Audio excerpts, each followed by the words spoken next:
ஈஸியன் ஹெல்த்தியான jaggery coated முந்திரி எப்படி செய்கிறதுன்னு பார்ப்போம்.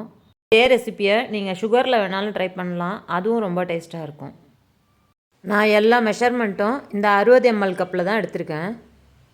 நான் சின்ன கப்பில் 1 கப் முழு முந்திரி எடுத்திருக்கேன். முழு முந்திரியிலே இந்த ஸ்வீட் செய்யலாம். நான் இது போல் 2 ஆஃபாக உடச்சி தான் செஞ்சுருக்கேன்.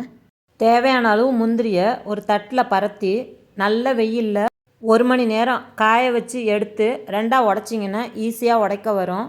வறுக்கும் போதும் சீக்கிரம் வறுபட்டுரும். கனமான வாணலியில் 1/2 டீஸ்பூன் நெய் விட்டு உடச்ச முந்திரியை சேர்த்து அடுப்பை சிம்லேயே வச்சு கைவிடாமல் வறுத்து இது மாதிரி லேசாக கலர் சேஞ்ச் ஆனோடனே முந்திரியை மட்டும் வடிகட்டி ஒரு பிளேட்டில் எடுத்து வச்சுக்கோங்க.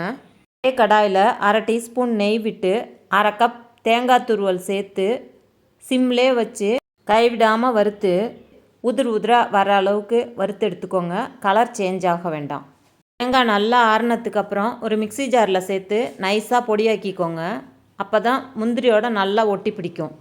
ஒரு அடிகனமான பாத்திரத்தில் முந்திரி எடுத்த கப்பால் 2 கப் உடச்ச வெல்லம், அதே கப்பால் 3/4 கப் தண்ணி சேர்த்து கொதிக்க விட்டு வெல்லம் முழுசாக கரைஞ்சோன்னே வடிகட்டி சேர்த்து பொடியாக்கின தேங்காயும் சேர்த்து மிதமான தீயில் கொதிக்க விட்டுக்கோங்க.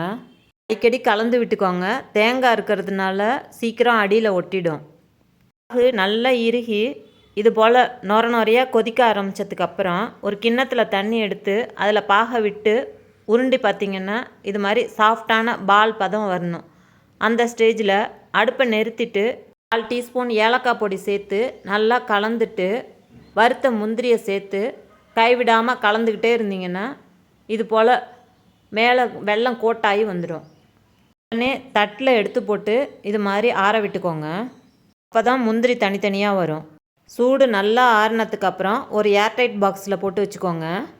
குயிக் அண்ட் ஈஸியாக செய்கிற இந்த ஸ்வீட் குழந்தைங்களுக்கு ரொம்ப பிடிக்கும், ஹெல்த்தியானதும் கூட.